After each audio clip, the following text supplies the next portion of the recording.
This is going to be a quick tutorial on how to make a walk cycle. Generally, I prefer not to teach this way, but I'm going to give you a little cheat sheet that I actually borrowed from my mentor, Rusty Gray. If you have not already seen Rusty Gray's tutorials, I highly recommend watching his YouTube channel. Again, he's my professor and mentor, and I am the animator today with confidence because of Rusty Gray.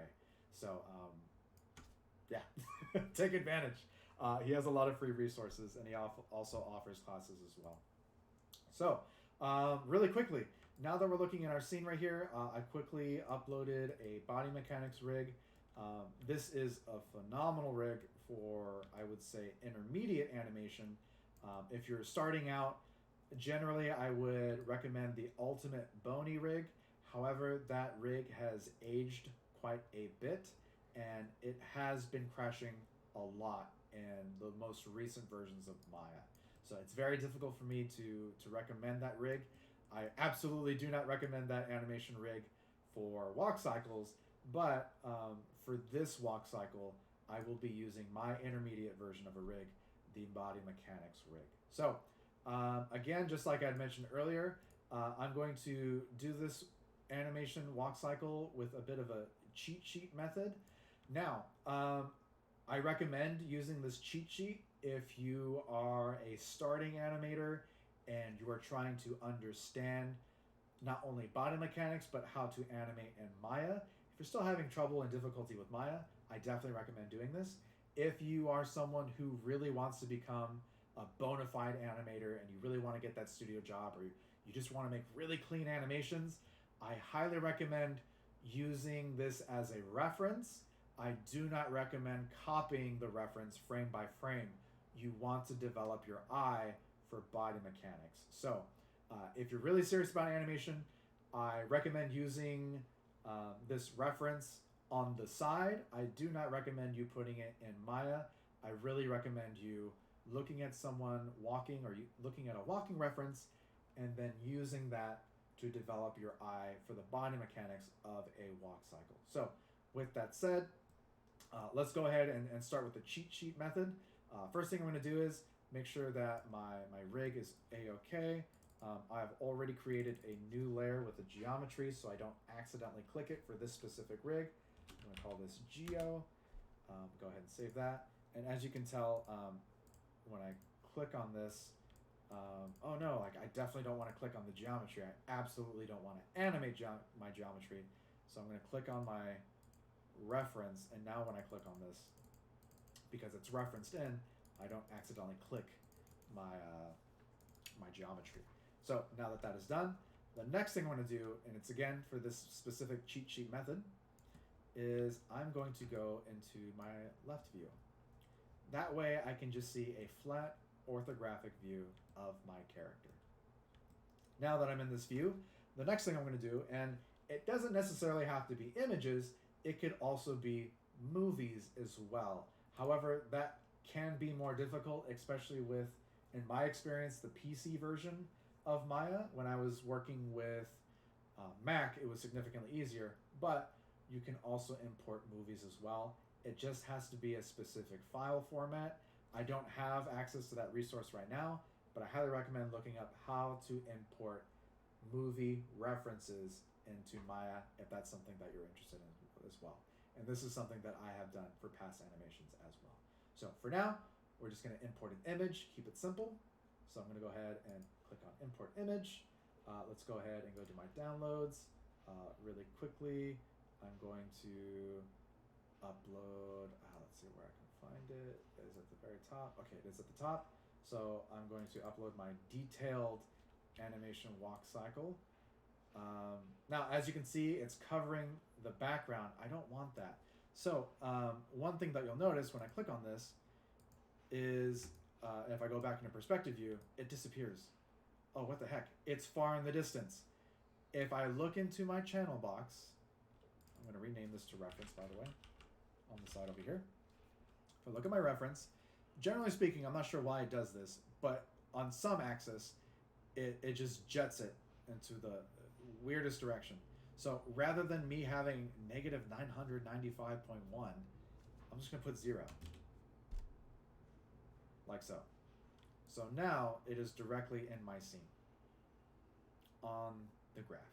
So when I go back into my left view, I can actually see my character and the reference much, much better. So let's see. Let me try to resize this the best that I can. I want to try to do it on the passing pose, like so. This feels pretty good to me. I might actually reduce this even further. I think I actually want it to match this pose right here. So setting myself up for success, I think I actually want it on this pose instead. Let me, again, increase the size a little bit, drop it down. So at least the feet are matching too. Okay? It doesn't have to be perfect. I just need it here for reference. So again, the first one I'm going to start with is the contact pose. Like so. I want to go back into my perspective view because I don't want this to be directly inside my character. I just want it to be off to the side ever so slightly. So now that I've got that, perfect. I'm going to quickly make sure that everything is in order. I've got my controller set. I got my IK feet. I've got my FK spine. And yeah, that looks pretty good.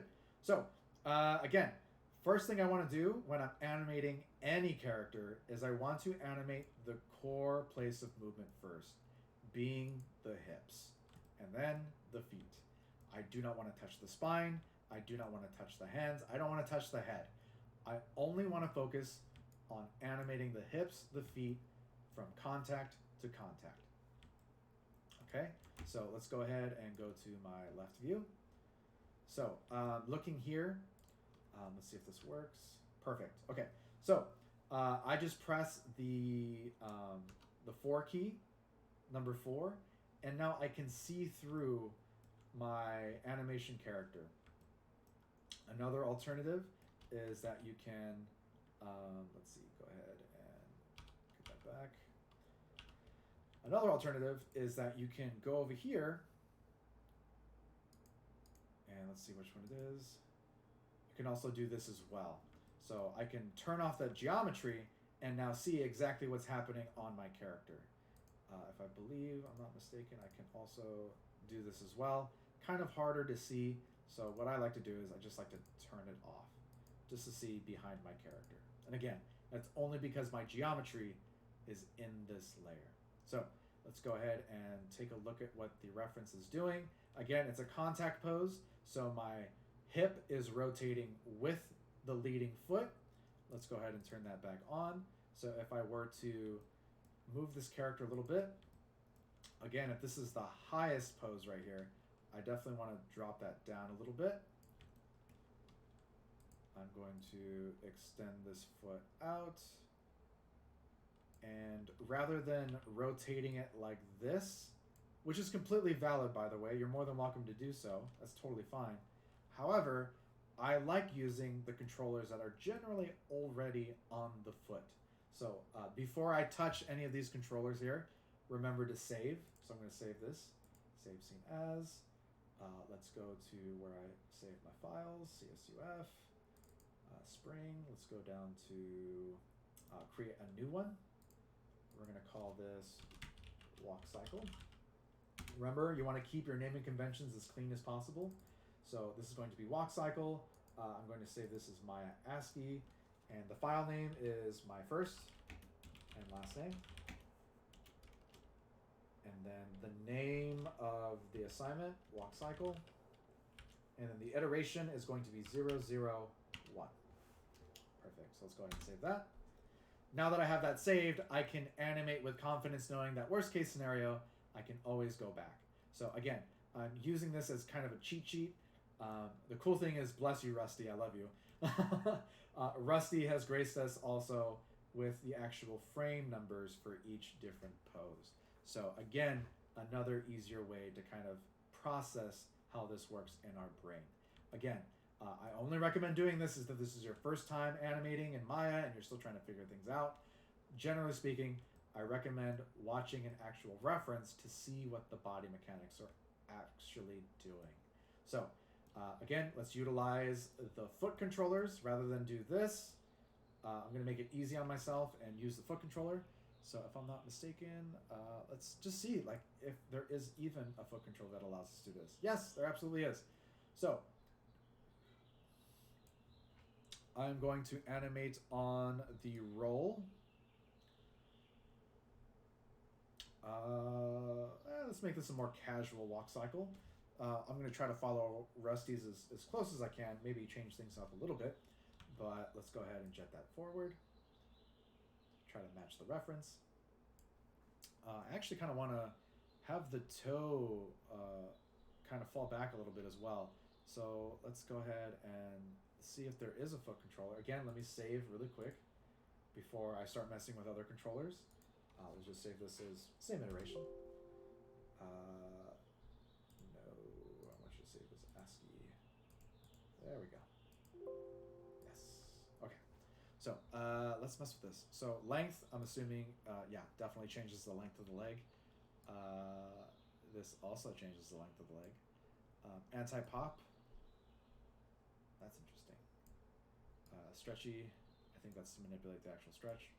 Rock is like rocking your foot back and forth. And then swivel. Oh, that's really interesting. Swivel's on the knee. So it looks like we do not have a controller on those toes. That's okay because look, we have other controllers on said toes. So let's see. So this looks like it's rotating on the toes axis. I don't want to do that. You know what? I think it might be this one.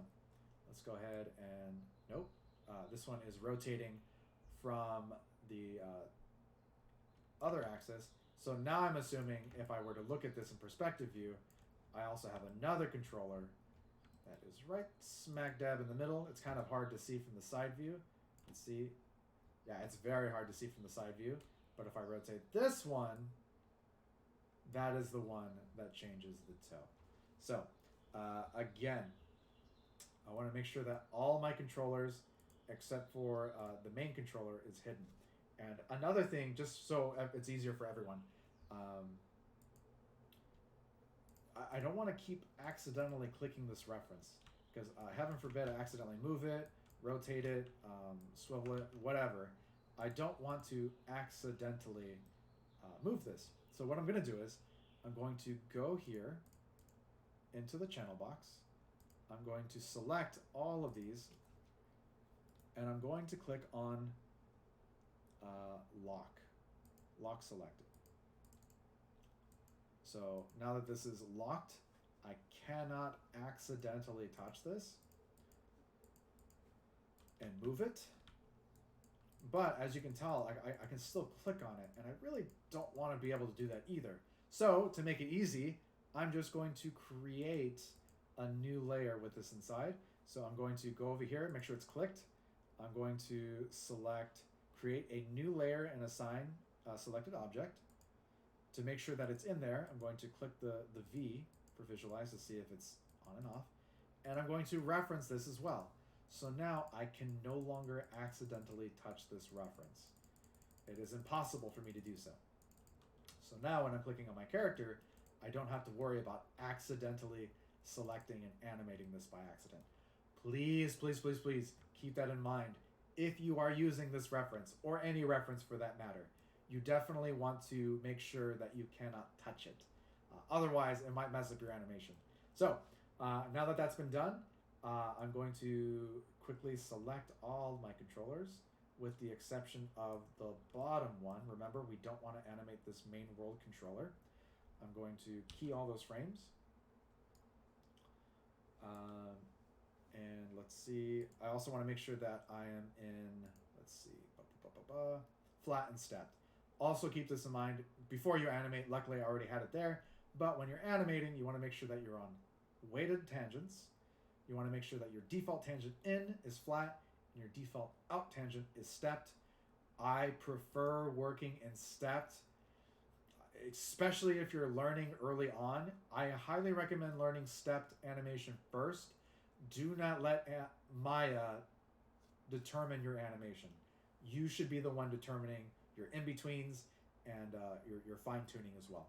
Then you can let Maya do some of the cleanup. So with that, let's go ahead and jet this foot back. Again, you could replicate it just like this and try to do that. However, doing this is going to make the animation even more wonky. Reason being is because the second you start moving this controller, then your foot is basically being dictated by this rotation. And that's how you get really floaty feet. So to prevent that in our walk cycles, what I like to do is I like to keep the foot in the controller as much as I can and then manipulate the controller so that I get the desired result. So to do that, rather than kind of moving the foot exactly where I need it, and I know some people are going to do this anyway. Please don't do this. Avoid it. Avoid animating like this if you can. What I prefer to do personally is I'll try to get my foot controller in the placement that I want, and then from here, again, let me save really quick. Save scene. From here, that's when I'll start to manipulate it with the controller like so. So I know for a fact that my controllers, when they animate, they're going to be animating like this, and it's going to make it so that my feet look more grounded. That's why I do this method. The second you rotate your feet, then the rotation makes the animation on the foot look incredibly floaty. Again, you're more than welcome to do that. It takes a little bit more work to clean up, but to keep it easier, especially for 3D animation, I prefer to use the controller. So now that that's done, again, on the contact pose, I generally want my foot to be kind of in front. So let's go ahead and go to the front view. See, yes, magnificent front view. So again, I don't want this foot to be kind of jetted out like that. Just like the animation reference that we were looking at, we want our front view to have our foot come in just a little bit. You could exaggerate like this if you wanted to. That feels like a little bit too much for me, so I'm just going to make it a little bit more subtle like so. And generally speaking, this foot usually comes in a little bit as well. Not to the extent of this one, but a little bit more. Okay, perfect. So now that I have that, the other thing that I want to do is I want to rotate the hips. So you could, if you want to, animate this controller, the main hip controller. Let's take a look at that from the perspective view. You could animate from this controller, and that'll rotate the entire body. You could also rotate from the inner hip controller, and it'll give you the same effect, as well as this kind of almost riveted one, and that'll only influence the hip like so. Generally speaking, I like to use this specific controller. If there is a controller for just rotating the hips, I prefer using that one over any other one.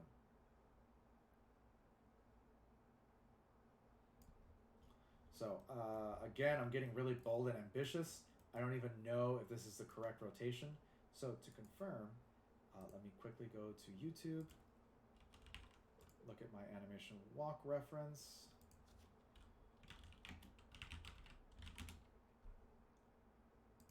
Like this, like so. So as you can see, the hip is kind of coming down, slanted like so. Was I right? I was correct. Okay, so also keep that in mind. Again, because this is the up pose, just remember, just like with contrapposto, your weight bearing, technically your weight projecting foot is going to be the one that's pushing your body up so that you can fall on the contact pose. So keep that in mind. Also remember, this looks god-awful from the side because I haven't rotated my hips like so. So now you have more of a slight and subtle rotation like so. Okay, So that's the hip for that part. Another method that you can use to make this even easier for yourself, if you want to, is you can copy and paste poses throughout your cycle. So, what do I mean by that? Just like the idle demo, if I were to select all of my keys and all of my controllers, let me make sure that they're all keyed in place. Let's go ahead and copy this. I'm going to go to frame 25 because I know when I paste this, this is the alternate contact pose. So I know it's going to have to end on frame 25 if I'm using my cheat sheet. Let's go here. Okay, perfect. So I know for a fact that we're going to end on frame 25 and it's going to loop back. However, I could also do that on the opposite contact pose. So let's go ahead and unreference my geometry. I'm sorry, for my reference. Let's name this again, reference. So it's kind of easier for me to remember. It already exists. Reference walk. Haha. What? What? Okay, hold on. Reference walk. Haha. All right, perfect. So now that I have that, I now want to actually move my my reference. So I'm going to go back here. I'm going to right click, and I'm going to unlock selected. So now what I can do is I can move frame 13, the opposite contact pose, like so. And as you can already tell, if I zoom in and look at this, the poses look exactly the same, and that's because it's on the opposite side. So it's, again, you can literally do this pose once and then just copy the opposite one and then just do negatives so that it evens out. So to demonstrate that, let me go ahead and I'm going to freeze this again just for my own personal ease of access. Actually, you know what? I'm going to leave that unfrozen. And rather than doing that, I'm just going to reference. So now I cannot click it even if I wanted to. And if I ever need to move it, I can just unreference it and move it. So another option in your tool belt. Okay, so now that we have that, what I want to do is I want this to be like this, and I want this to be like this. So what I'm going to do is I'm going to have to do one of these probably repeated again, but let me copy this one. Let me copy in the timeline. So I have this selected, I have this copied in the timeline. I'm going to copy this. I'm going to select this foot. I'm going to go to the frame that I want to be in, frame 13. And I'm going to paste this on this foot like so. And now my foot is matching in the same exact place as the other one. Now for the opposite foot, I'm sure there is a way to actually copy correctly. However, in my opinion and experience, I'm lazy and I'll literally just do it like so. Move it to the place I want. I'm going to get rid of the roll angle. Get rid of that roll. And let's see. Let me just make this easier for myself and just zero all of these out. There we go. That's better. Okay. So now I'm going to extend that out. Again, I'm overextending. I don't really care. That's totally fine for the sake of ease. I just want my controller to be in the right place. And even though this looks super, super weird, look what happens when I fix it. Oh, hold on. It's not that controller. It is the roll. Is it the roll? Is it? Hold on. Okay, it's not that one. Ankle. That one.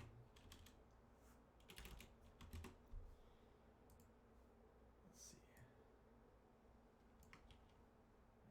I think it's the roll angle. Is it not? Let me look at this in perspective view. Sorry, one of the many things that we have to do in Maya is troubleshooting. So let's see. Okay, so if I were to manipulate this, it's not doing anything. Oh man, did it break? My controller break? Do I have to animate this instead?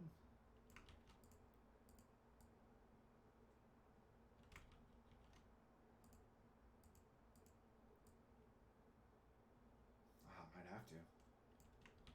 Let's see. Let's find out. Let me save this. Save scene as. Believe it or not, sometimes this actually works for me. Let's find out. Sometimes if the controller breaks for whatever reason and it doesn't work, I'll save my scene. And then I'll just reopen it to see if it loads correctly. Let's see what happens if I rock, roll. Okay, now it's working. Again, super weird. I don't know why it works when I do that. It just does. So worst case scenario, if that ever happens to you where your controller isn't working for whatever reason, one thing that I like to do is I'll just save it and then reopen it. And generally speaking, that has been working pretty well for me. Okay, so as you can tell, for whatever reason, the roll isn't working now again. Okay, so I'm going to try that one last time. Open scene. Worst case scenario, if it happens again, that's okay, because I have a different controller to work from. The one inside the actual foot control. So let me roll.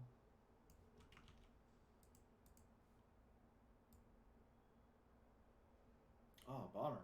All right. Oh, no, wait, I'm rolling it on the wrong one. Rock. No, I don't want rock. I want roll. I don't want rock. I want the roll. Okay, so let's just see what happens if I just press something. It's a bummer. Okay, so that's okay. So a great demonstration of if you ever run into this problem with this specific rig, what I'm going to do is I'm just going to reopen the scene. I'm going to open this. Don't save. Because I'm already getting some trouble with the foot controllers, rather than me using the foot controllers here, what I'm going to do is I'm going to animate the actual controls within the foot controller. So if I'm looking back at my left view, I know that this is going to be a lot more reliable. So I'm going to use that instead. And I know that my controller is still going to be touching. So worst case scenario, if you run into this problem, that's okay.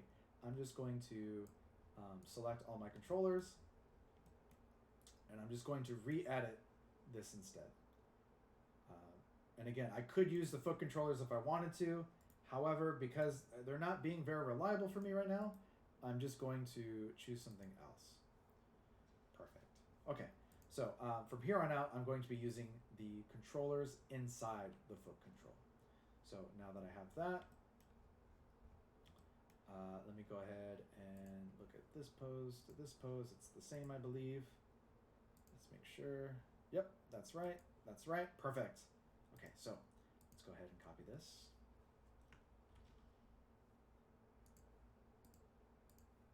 Sorry.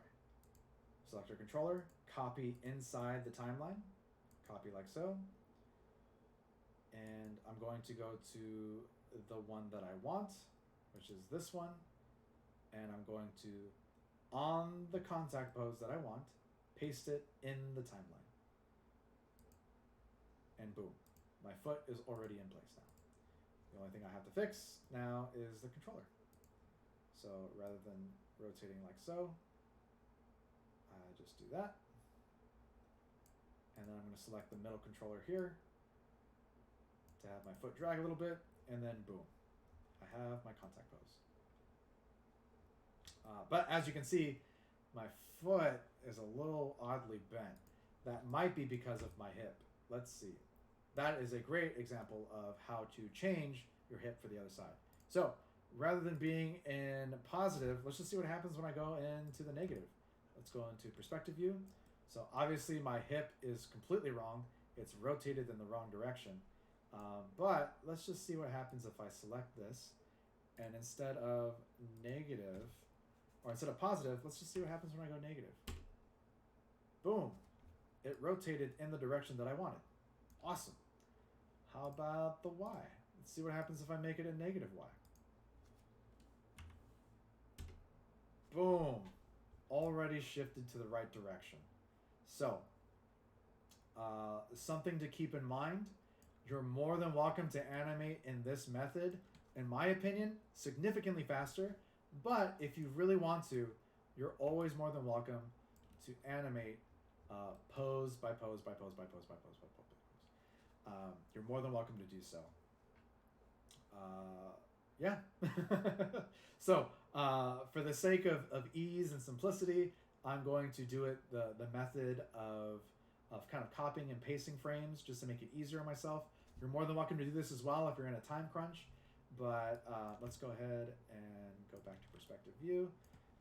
Obviously, my foot is not at all where I want it. Again, out of curiosity, let's just see what happens if I do negative. Automatically goes to the position I wanted. So, another tool for your tool belt. If you copy this and it's obviously jetted out, if you just put a negative, it will automatically go to the desired place. Perfect. Okay, so now that that's fixed, let's quickly go to the left view again. I'm going to check out this foot. This foot is obviously off. I don't want any of this to be rotated right now. And I don't want any of this to be rotated as well. I just want it to be zeroed out. If you want to make it even easier, you can select all of the foot controllers, and then just zero them out like so. And then when I select this, again, I want to get rid of that roll. Let's make sure that the roll is not on this foot. Okay, it is on this foot, so I don't want it to be on that foot.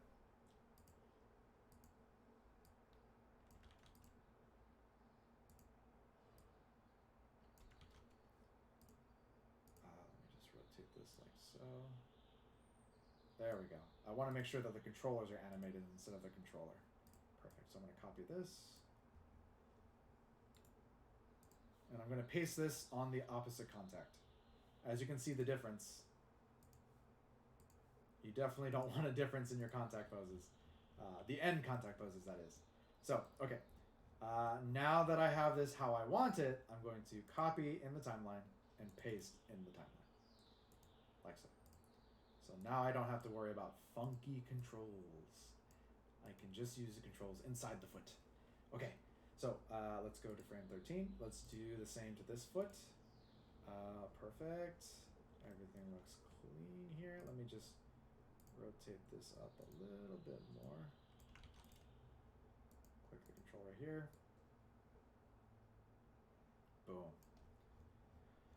Now it is a smoother transition. Okay, so let's go ahead and select this one again. Let's see if I can fix this. So again, to make this easier on myself, I'm just going to zero all of them out. Like so. I'm going to rotate this back. And I'm going to rotate this toe back a little bit. My hips are correct now. Cool. Again, I'm only animating the hips and the feet. I'm not thinking about anything else. So if I were to play this, that'd be kind of interesting, actually. I'm not going to play it yet. I'm going to wait for the passing pose, and then it'll look more like a walking cycle. So let's see. Rusty has presented us with another pose right before the passing. Let's go ahead and, let's execute the passing pose first. So let's go ahead and unreference the reference. And I'm going ahead and move that onto frame 7.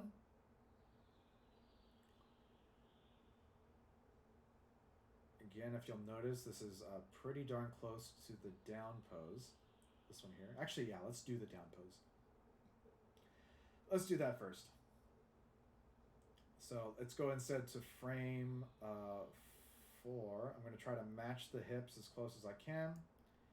The hip is where I want it to match as close as possible. I don't care about the head. I don't care about the feet. I want to match it as close as I can to the hip. So let's just go ahead and see what that would look like.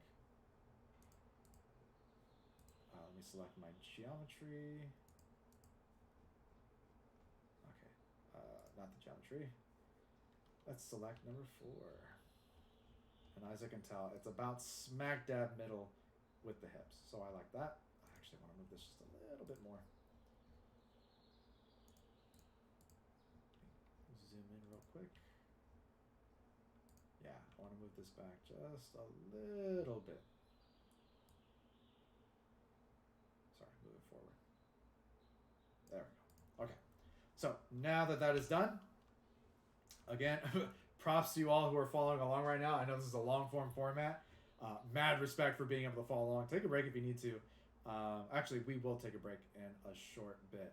After I execute this pose, we'll take a short break, and then we'll come back and finish the rest of the cycle to give your guys' brain a little break. Okay, so now that I have that, again, the cool thing about having my my controller already here is now I can just rotate this back, and I know that my foot is going to be sliding in the same place. I don't have to worry about any rotations or any weird stuff because the controllers inside the foot controller are the ones dictating the actual movement. So I'm going to go ahead and zero that out. Let's go ahead and zero this out. Again, if you want to make it easier for yourself, you're more than welcome to just select all the controllers inside, or even the foot, make it easier. Zero that out, just like so. Okay, so next thing we're going to do, before I get too excited, I need to make sure that this down pose is correct. If it's not down, it doesn't matter how many times I try to jet this back, it's just going to look weird. So what I'm going to do is, let's go ahead and rotate that. Let's see, I want to rotate from this.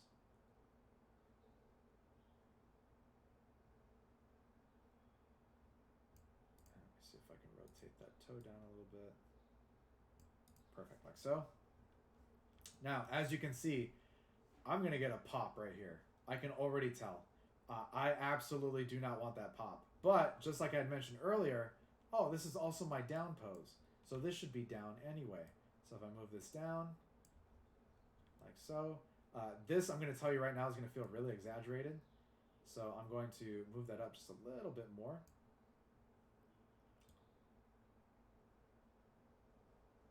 All right, that feels like a more natural walk cycle. So as you can tell, we're already kind of getting some movement now. And this is only 2 frames. That's pretty impressive. So now that we have that, I'm actually not going to touch the hips right now. I will touch the hips after I get to my passing pose. My passing pose is about middle right here. So once I get to the passing pose, I'm going to middle this, and then I'm going to use the graph editor to determine where I put my my down pose. So there's nothing wrong with doing that either. Again, some more options for your tool belt if you really want to. You can try to split the difference between this pose and this pose.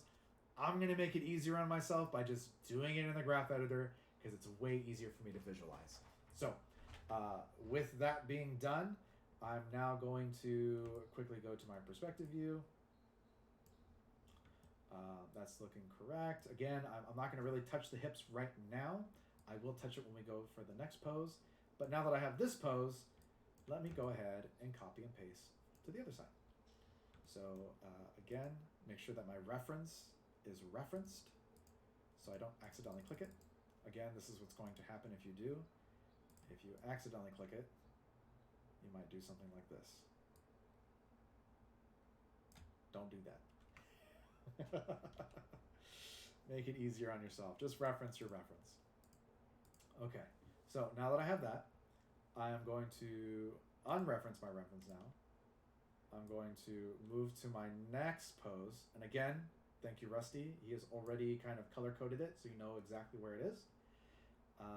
Let me quickly make sure that my hip placement is about correct. I definitely want to move that a little bit more backwards, like so. That looks good. I'm going to go ahead and reference that again so I don't accidentally touch it. Press the 5 key.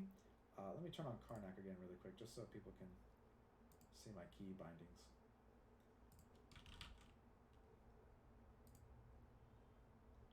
Save that.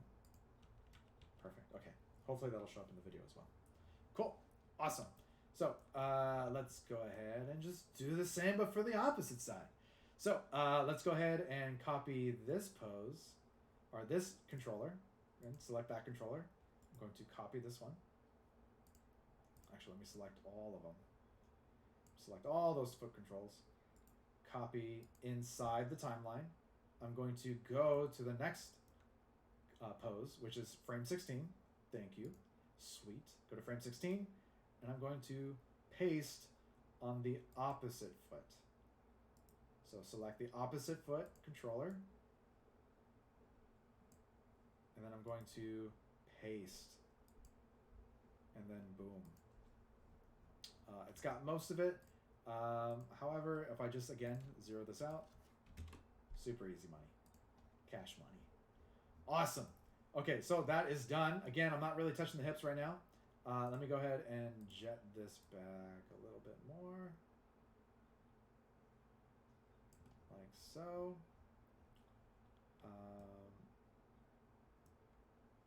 Here, I would probably do... probably do the opposite side for the hips. So, is this, yeah, it's already leading. Oh wait, that's interesting. That worked out like that? That worked out like that. Hold on. That's awesome. I didn't expect that. Okay, cool. So the hips are actually where I want them to split the difference. So I'm gonna keep those hips like so. Okay, I lied. Let me do one last pose and then we'll break. Okay, so, let me show you what I would do for this passing pose, and then we'll call it there. Again, I apologize for anyone watching. I have a crippling animation addiction, and I love to animate wherever possible. So, let's see. Ooh, I think I see a mistake. I do see a mistake. I'm glad I caught this. Okay, so on frame 13, my hip translate should actually be exactly the same. So that's actually a really good example for how to adjust that if you want to. So if I were to select my translate here, I believe copy selected, perfect, translate Y. I'm going to go to frame 13 and I'm going to paste selected. And that should give me what I want. It's not. That's okay, because if that doesn't work, then I can just select this, copy that, like literally like copy, Command C, Control C, go to the middle pose, V, boom, fixed. All right, so now my contact poses are the same height. Perfect. Okay, so really quickly, let me just burn through this real quick.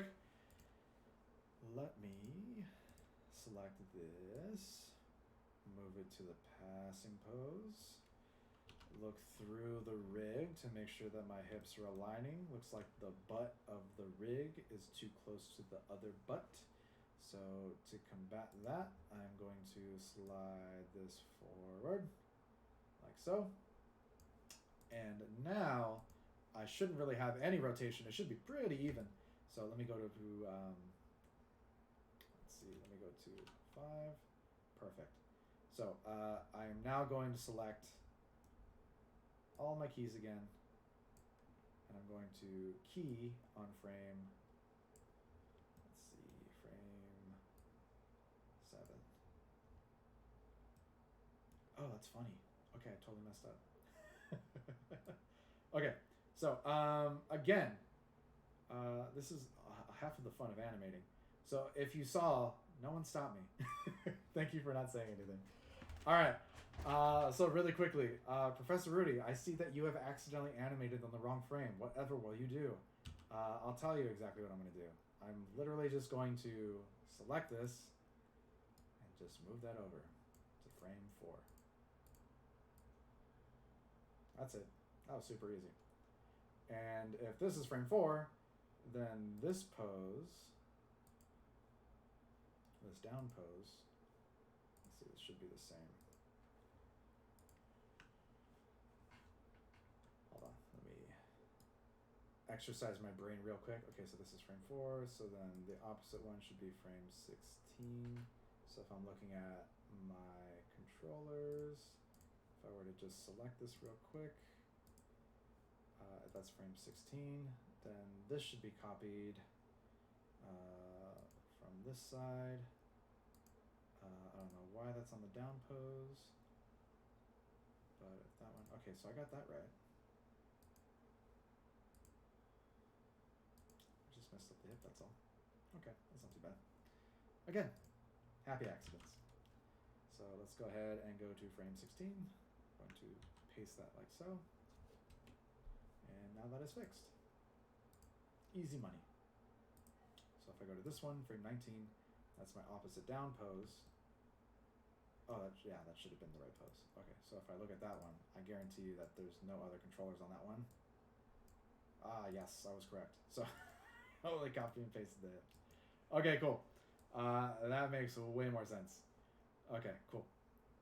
Again, worst case scenario, if you accidentally ever do that, that's okay. You can actually just copy all the controllers that you have, copy all the keys, and then you just select them, and then you just move them. I didn't have to reanimate. I just had to move them. All right. So again, really quick, let's burn through this, and then we'll take a quick break. Let's go to my passing here. You know what? Actually, let me just get a quick vibe from the class right now. If you're listening, I gave you permission to say something really quickly. I'll leave it up to you. Would you like to burn through the rest of this animation cycle up until lunch? Or would you like me to continue this animation demo after lunch as well? I'm completely open to either one. Just a heads up, you will be forever immortalized in this YouTube video. So I'll leave it up to you. If anyone speaks up, I'll adjust accordingly. If not, I'm more than happy to just burn through this until lunch. I don't know about all of you, but just looking at demonstrations for too long on a computer screen can get very cumbersome and very tiresome. But if we burn through it, it'll be done and it's out of the way. Completely up to you.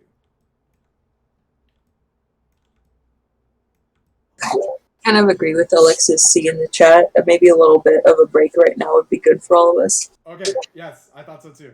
All right, sweet. Thank you for answering. So what we're gonna do is, you know what? Let's take a break now. Let's do that now. So what I want you all to do is, I'll stop this video now. If you're watching, thank you. Part 2 will be coming soon.